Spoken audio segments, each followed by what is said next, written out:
Hello students, class 11-এর ছাত্রছাত্রীরা, দেখো তোমাদের নতুন সিলেবাস অনুযায়ী জিওগ্রাফির সেকেন্ড সেমের জন্য আমরা কতগুলো সিলেক্টিভ কোশ্চেন রেখেছি। এখানে আমরা সেগুলো দেখে নেব। অবশ্যই এগুলো প্রাকৃতিক বিভাগ থেকে রয়েছে।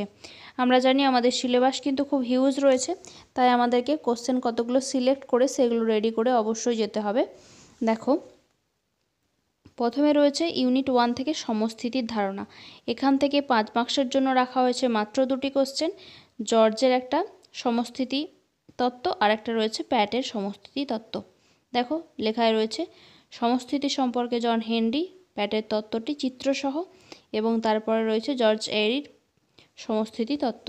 নেক্সট 2 নম্বরে রয়েছে সমস্থিতি বলতে কী বোঝো, প্রতিবিধান তলের সংজ্ঞা। অবশ্যই এই দুটো। আরও যদি তোমরা অ্যাড করতে চাও তাহলে বলে রাখছি, সেটা হচ্ছে অভিকর্ষ বিচ্যুতি কী। ওকে, নেক্সট আসছি। দেখো আমরা ইউনিট 2 ভূমিরূপ গঠনকারী প্রক্রিয়া অন্তর্জাত প্রক্রিয়া সমূহ। প্রথমে রয়েছে ভাঁজ। দেখো, 5 মার্কসে রয়েছে ভাঁজ সৃষ্টির কারণগুলি লেখো, আর বলা হয়েছে ভাঁজের বিভিন্ন অংশ বা গাঠনিক উপাদানগুলির পরিচয় দাও। ওকে, ভাঁজের একটা চিত্র অঙ্কন করে বিভিন্ন অংশগুলো দেখাতে হবে। নেক্সট রয়েছে 3 মার্কসের জন্য টিকা লেখো প্রতিসম ভাঁজ, সারিত ভাঁজ, প্রতিসম ভাঁজ ও অপ্রতিসম ভাঁজের পার্থক্য। নেক্সট এই অধ্যায় থেকে 2 নম্বরে রয়েছে নতি কাকে বলে, ন্যাপ কি। নেক্সট আমরা চলে আসছি চ্যুতিতে। এখানে 3 মার্কসে রয়েছে স্বাভাবিক চ্যুতি বা অনুলোম চ্যুতি সম্পর্কে লেখো, বিপরীত চ্যুতি বা বিলোম চ্যুতি সম্পর্কে লেখো। নেক্সট 2 নম্বরে রয়েছে চ্যুতিতল কাকে বলে, হোস্ট কি। ওকে, তারপর চলে আসছি আমরা বহির্জাত প্রক্রিয়া সমূহ। এখান থেকে 5 মার্কসে রয়েছে উষ্ণতার পার্থক্য অনুযায়ী বিভিন্ন প্রকার যান্ত্রিক আবহবিকারের বর্ণনা দাও। তারপর রয়েছে বিভিন্ন প্রকার রাসায়নিক আবহবিকারের প্রক্রিয়াগুলি ব্যাখ্যা দাও। নেক্সট রয়েছে মৃত্তিকা সৃষ্টিতে জলবায়ুর প্রভাব বর্ণনা করো, খুব ইম্পর্টেন্ট। নেক্সট রয়েছে মৃত্তিকা ক্ষয়ের পদ্ধতি আলোচনা করো, এটাও খুব ইম্পর্টেন্ট কোশ্চেন। নেক্সট রয়েছে দেখো মৃত্তিকা সংরক্ষণ বলতে কী বোঝো, খুব ইম্পর্টেন্ট। মৃত্তিকা সংরক্ষণের জন্য গৃহীত ব্যবস্থা সম্পর্কে আলোচনা করো, এটা কিন্তু খুব ইম্পর্টেন্ট। নেক্সট 3 মার্কসে রয়েছে ল্যাটেরাইট মাটির বৈশিষ্ট্য লেখো, পর্জল মৃত্তিকার বৈশিষ্ট্য লেখো। এখান থেকে 2 নম্বরে রয়েছে বহির্জাত প্রক্রিয়া কি, টর কাকে বলে, নগ্নিভবন বলতে কী বোঝো, সোলাম কি, এবং রয়েছে শারীরবৃত্তীয় শুষ্ক মৃত্তিকা কাকে বলে, মৃত্তিকা পরিলেখ কি, মৃত্তিকা সংরক্ষণের গুরুত্ব কি।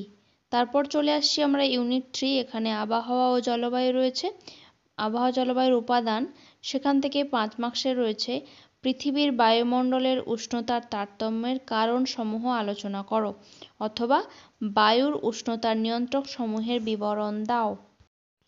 তারপর 3 মার্কসে রয়েছে টিকা লেখো অ্যালবেডো, বৈপরীত্য উত্তাপ বলতে কী বোঝো, খুব ইম্পর্টেন্ট। বৈপরীত্য উত্তাপের কারণ কি, খুব ইম্পর্টেন্ট। আবহাওয়া ও জলবায়ুর মধ্যে পার্থক্য লেখো। নেক্সট দেখো 2 নম্বরে রয়েছে কার্যকরী সৌরবিকিরণ কাকে বলে, তাপ বিষুব রেখা কি। এরপর দেখো বায়ুমণ্ডলীয় সঞ্চালন থেকে 5 মার্কসের কোশ্চেন, পৃথিবীর নিয়ত বায়ুপ্রবাহগুলির উৎপত্তি ও গতিপথ চিত্রসহ ব্যাখ্যা করো। একই কোশ্চেন হয়, আনসারটা একই হয়, পৃথিবীর চাপ বলয়গুলির সাথে নিয়ত বায়ুর সম্পর্ক।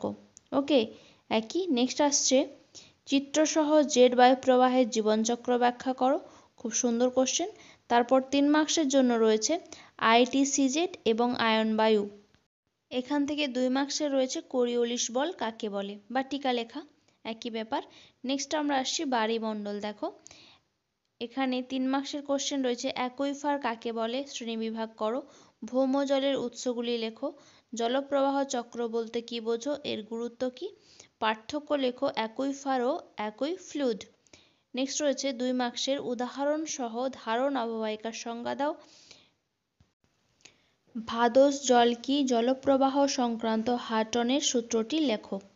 ওকে, আমরা প্রাকৃতিক বিভাগ থেকে দেখে নিলাম কোশ্চেনগুলো। এর পরবর্তী বিভাগ আঞ্চলিক এবং মানবীয়গুলো ধীরে ধীরে করে নেব। এখন এই পর্যন্তই।